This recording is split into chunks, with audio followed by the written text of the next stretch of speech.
Baixe agora mesmo o aplicativo da Mundo TV.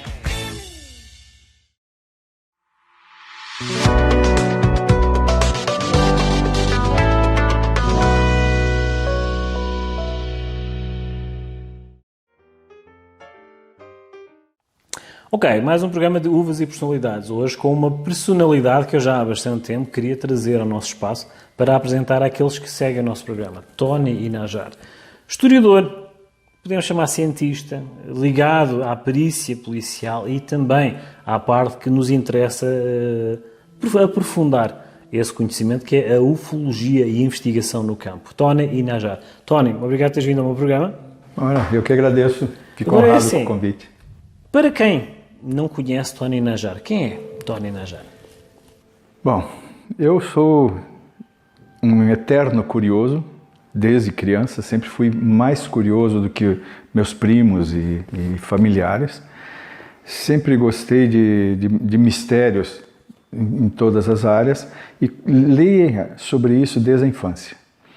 Isso, junto com a minha criação numa área rural, me levou a me graduar em veterinária, onde eu pude fazer também algumas pesquisas.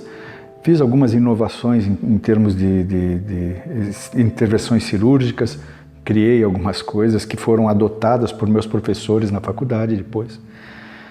E na ufologia eu sempre tive esse contato, fiz a minha palestra, a primeira palestra aos 14 anos, e tive um certo desvio da prática da ufologia a partir dos anos 80, e só reingressei a partir de 2005, quando houve um pouso de uma nave, dois pousos, aliás, na mesma noite, num sítio que a gente tinha em Antonina. A partir de então, fiz contato com alguns grupos de ufologia, acabei filtrando e permanecendo mais no grupo da revista UFO. Hoje eu faço parte de mais alguns grupos, mas naquela época somente nesse.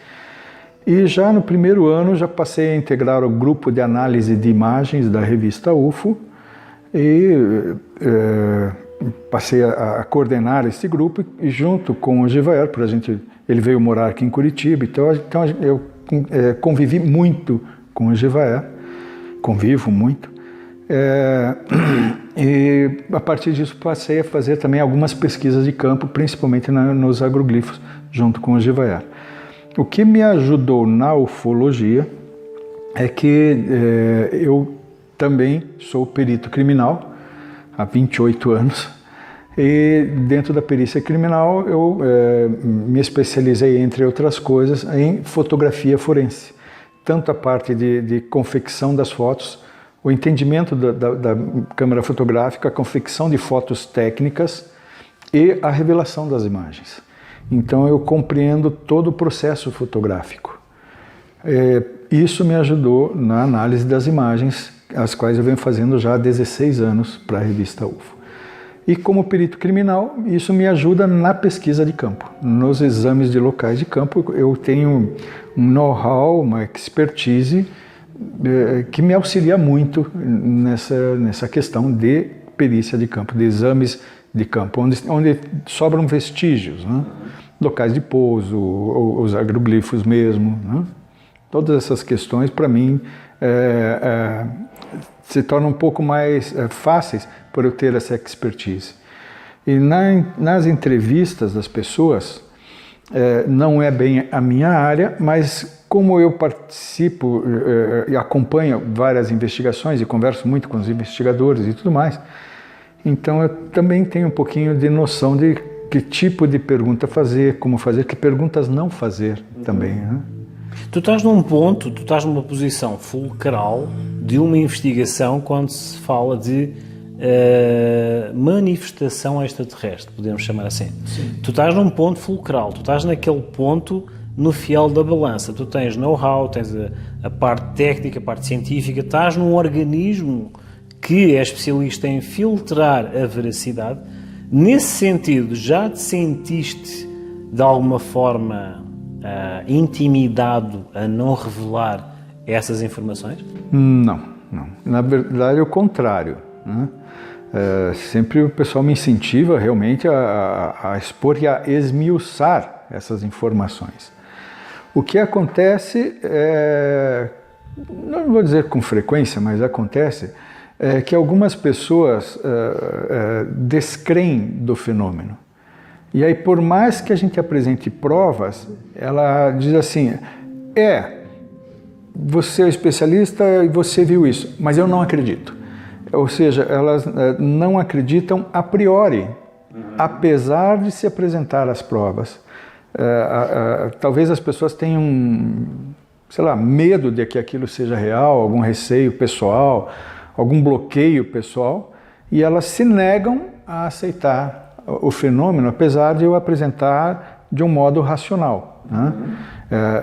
Eu tenho uma especialização em metodologia da ciência, que me ajuda a analisar e expor isso. Tenho um mestrado em gestão ambiental, então eu sei como analisar e sei como apresentar os fatos sem fantasiar, sem colocar a minha emoção naquele relatório, naquele parecer técnico. E apesar disso, por exemplo, no caso dos agroglifos, eu digo, olha, são quase 30 pontos que destacam um desenho autêntico, um agroglifo autêntico, de um agroglifo falso.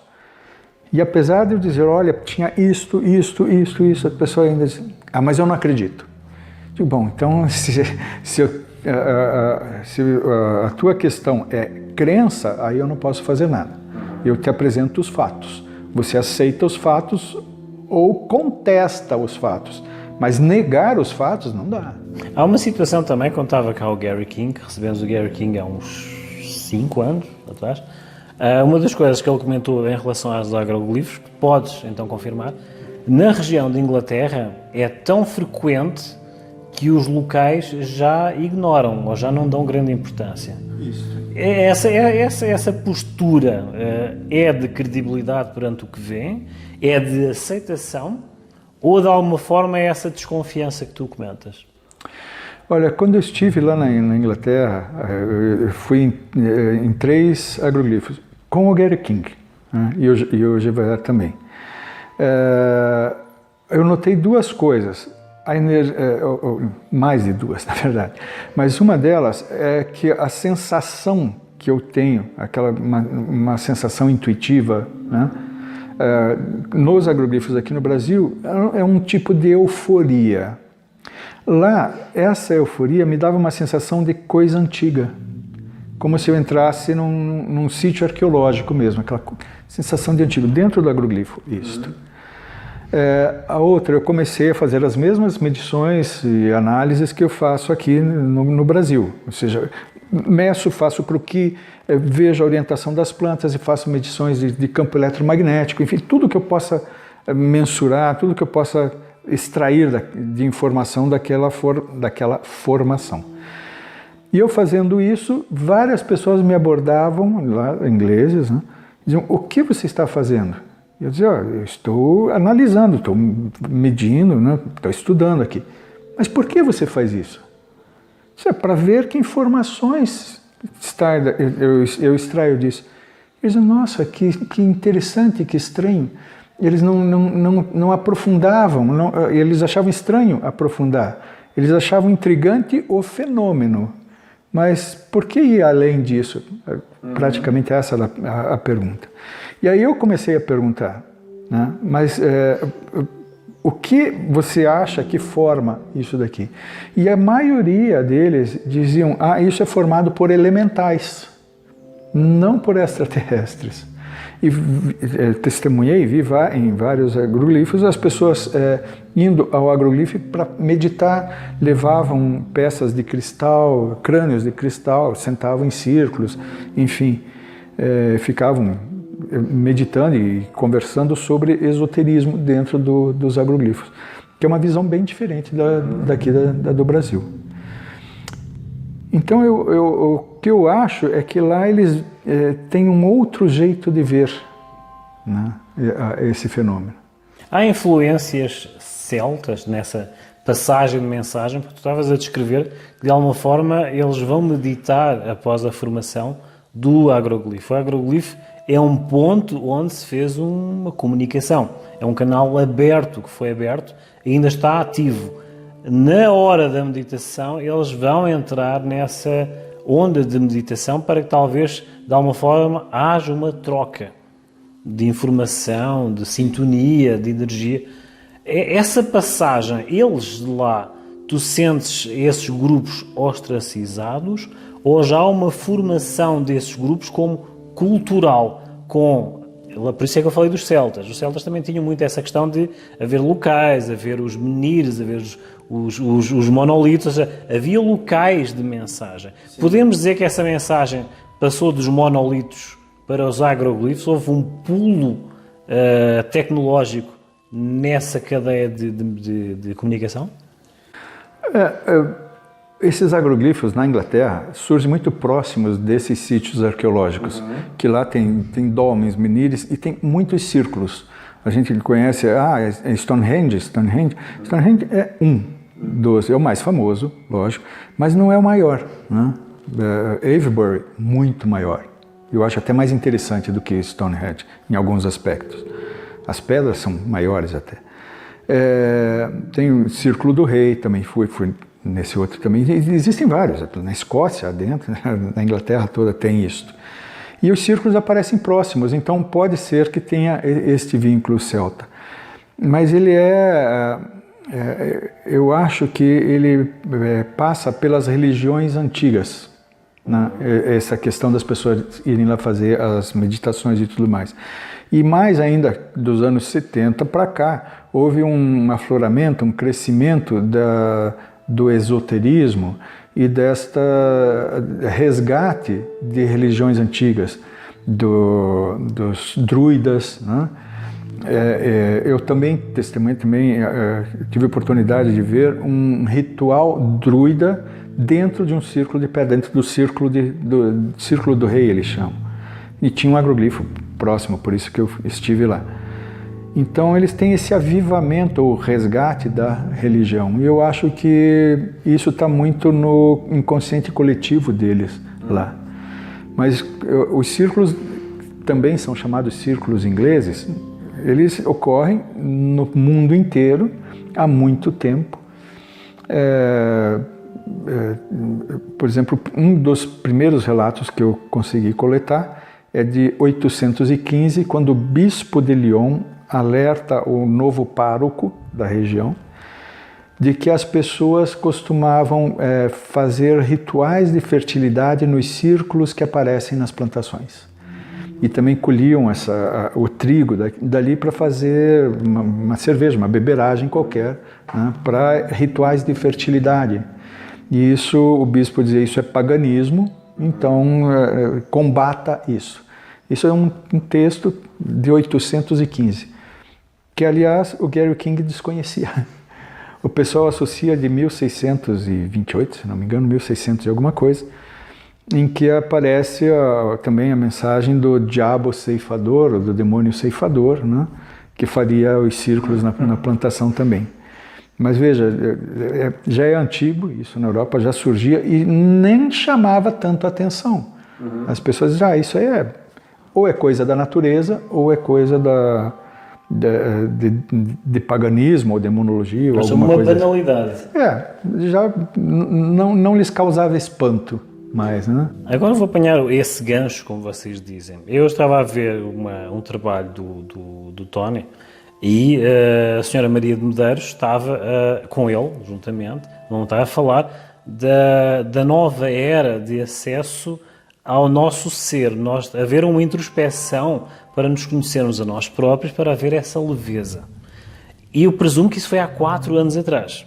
Houve algo que presumo que foi já há 4 anos atrás.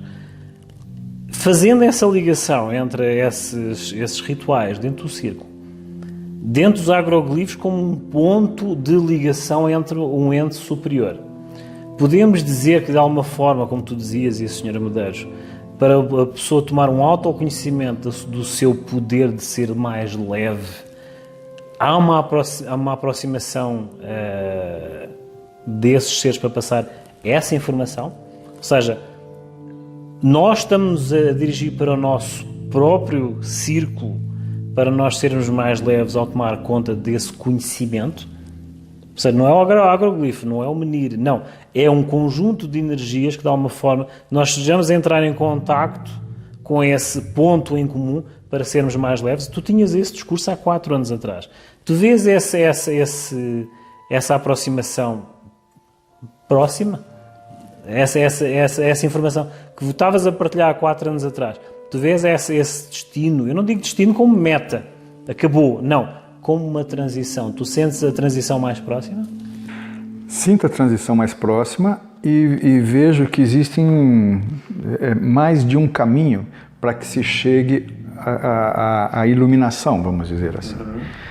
Um deles é através de meditação, de esoterismo e espiritualidade. Não estou falando de espiritismo nem de religião, mas de espiritualidade.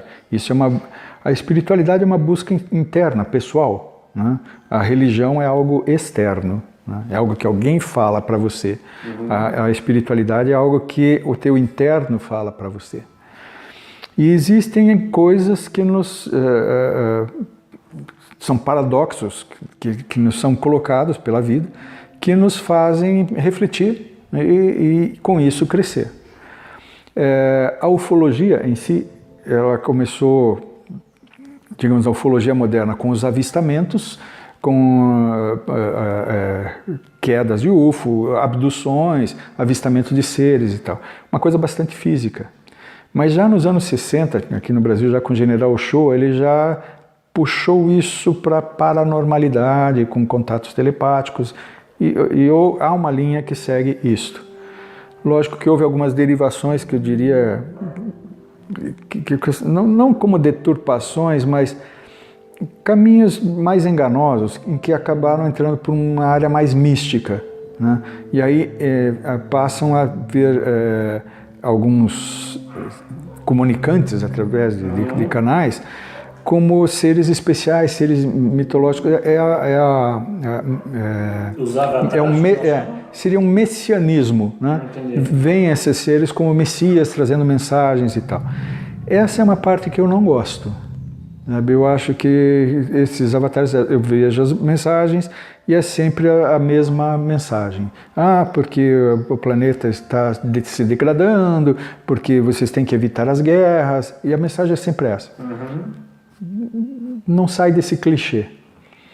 Então, isso para mim eu descarto, não a priori, leio, mas basicamente eu descarto. Mas eu vejo o seguinte, o estudo da ufologia, passando aí para a psicologia, me fez ver que há um vínculo com a espiritualidade, né? Um vínculo muito forte. Tanto que aí eu fiz algumas palestras já sobre isso, mostrando que esse vínculo já vem de séculos, não é de agora, né? Porque a ufologia também já vem de séculos. E algumas pessoas ainda, se não a maioria, ainda tem relutância se não em aceitar, em compreender isso. O senso comum? O senso comum diz que a ufologia é física. E eu digo que a ufologia é mais espiritualista do que física. Ela se passa muito mais por lá do que nessas 3D aqui. Né? Entendi. Os agroglifos também. Então, voltando um pouquinho, eu já vi alguns canalizadores, alguns médiums, que apresentam notícias do contato de extras a nível de espiritualidade, né? São notícias muito interessantes, em que eles já se apresentam na sua forma, e inclusive ministram palestras, aulas, na sua forma original, na espiritualidade. Então, das minhas palestras, eu digo, o contato já ocorreu lá. Só eles não podem interferir aqui. Não é que não possam. Aqui nós estamos num período ainda de provas e expiações. Nós estamos em prova. É a mesma coisa que uma família vem visitar outra, né? e um dos elementos está na escola fazendo uma prova do colégio, uma prova escrita. Eles não vão lá interromper a prova e dizer, nós viemos aqui te visitar. Eles esperam terminar aquela prova para se apresentar. Não é o momento de se apresentar.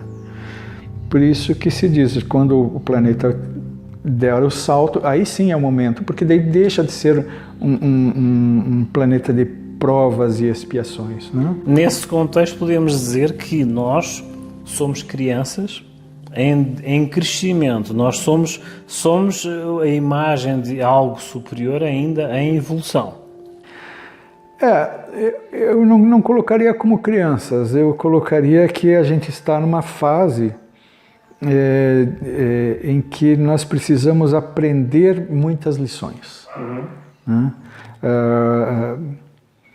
Para você poder exercer uma profissão, você precisa passar por todo um treinamento.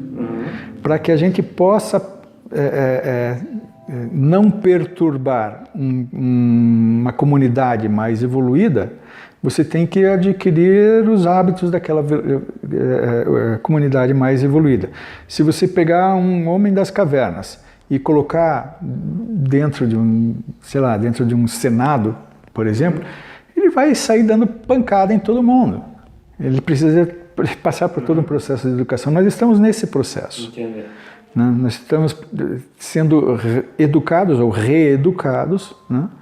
Por isso provas e expiações, porque a gente fez algumas coisas erradas e disse, não, peraí, vocês precisam de uma lição. E nós estamos nessa fase, terminando talvez, alguns os que não terminaram aí vão para outros locais, e aí é que entra esse vínculo com a espiritualidade. Todos eles dizem, existem infinitos planetas praticamente na nossa galáxia, e cada um tem o seu grau de evolução, e eles estão também em níveis, frequências vibratórias diferentes. Então, os que estão acima de nós vibram em outra faixa, por isso a gente não os vê. Mas eles conseguem, através da sua tecnologia, girando botões, eles conseguem baixar a frequência e se tornar visíveis caso eles precisem fazer algum estudo, alguma missão aqui. E aí entra esse vínculo com a nossa espiritualidade também, em que a espiritualidade está numa outra faixa de frequência, que é muito mais fácil para eles se comunicarem nessa faixa de frequência do que ter que baixar tanto para chegar aqui na 3D. Na sequência, podemos dizer que os deuses eram astronautas? Sim, com certeza. Desde que eu li eram os deuses astronautas, carruagens de fogo, né, numa tradução mais correta, eu entendi isto, né, e desde então eu venho questionando e aí religião alguma mais me serviu, né, porque aquilo que eles apresentam como anjos e a voz de Deus e manifestações de deidade, enfim, eu já vi que, para mim, aquilo é muito mais ufológico do que qualquer outra coisa. Para finalizar, António, assim, eu geralmente costumo fazer duas perguntas mais intimistas, tá? Qual foi a frase, o texto ou alguma máxima que de alguma forma te acompanhou em todo esse currículo que já é conhecido, que tu queiras partilhar? Uma máxima, uma frase que sempre te acompanhou dia a dia. Nikola Tesla, pensem no universo em termos de frequência e vibração. É isto. Esta frase é o que, para mim, norteia a ufologia, norteia os agroglifos. E agora, um comum mortal conhece pela primeira vez o Tony. O que é que eles leem nos teus olhos? Essa pergunta é difícil. Talvez vejam curiosidade, né? Que eu tenha esse lado curioso. Né? Mas a nível de formação, a pessoa tens o profissional e tens o pessoal. Um comum mortal conhece o teu currículo. É muitas vezes inacessível, tá? Não é questão de ser estrela de cinema, não, estamos a falar de nível cultural, nível de bagagem, estudioso, etc. De alguma forma, o comum mortal faz uma distância por uma questão de respeito, correto? Mas quando te crias essa proximidade, o que é que eles leem em ti? Veja, muitos colegas de serviço e fora também me chamam de mestre. Eu não gosto, eu me sinto um pouco incomodado com isso. Eu me vejo muito mais como um colega do que qualquer coisa como mestre. E eu acho que quando se supera essa barreira do mestre, né, dessa coisa do respeito, eu acho que sobra um coleguismo. É aquela coisa de fazer as coisas como parceiro, né? Não busco fazer as coisas com mestre, ou eu sou o superior, eu sou o que sabe. Eu sou aquele que aprende. Eu estou sempre aprendendo. Ou seja, como líder.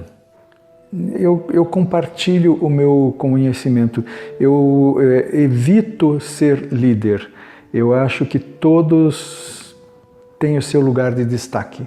Eu não gosto muito de ter esse lugar de destaque.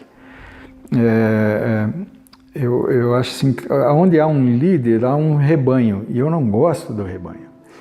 Eu acho que todos têm o potencial para chegar lá, basta se debruçar, estudar, né? Então, eu não quero conduzir um grupo para chegar lá, eu quero chegar junto com o grupo. Ou seja, ensinas o caminho das pedras, mas não os vais liderar. Propões que eles caminhem para eles próprios. Exato. Digo, olha, para passar por isso daqui, nós temos que fazer isso. Eu dou as ferramentas, né? Mas eu não gosto de ficar me destacando. Apesar de que destaca. Que é facto, o currículo já faz. É assim, a grandiosidade e a humildade neste grande senhor que é Tony Najar, que tivemos o privilégio de ter connosco aqui no Uvas e Personalidades. Tony, as tuas redes sociais vão passar aqui em baixo, tá, no rodapé, contactos oficiais, tá, contactos oficiais para algum tipo de esclarecimento e muita documentação que ele tem a partilhar nas redes do YouTube e entre outros grupos de estudo que eu aconselho que vocês vejam, estudem, observem e assim esclareçam-se. Que assim está aqui um grande senhor, um grande currículo com uma porta bem aberta para aqueles que de alguma forma queiram ver algo mais, uma frequência ou uma vibração. Tesla, no final. Obrigado por nos terem acompanhado, Tony. Obrigado por teres vindo ao meu programa. Eu que agradeço. E aqui nos despedimos até um próximo episódio de Uvas e Personalidades. Obrigado.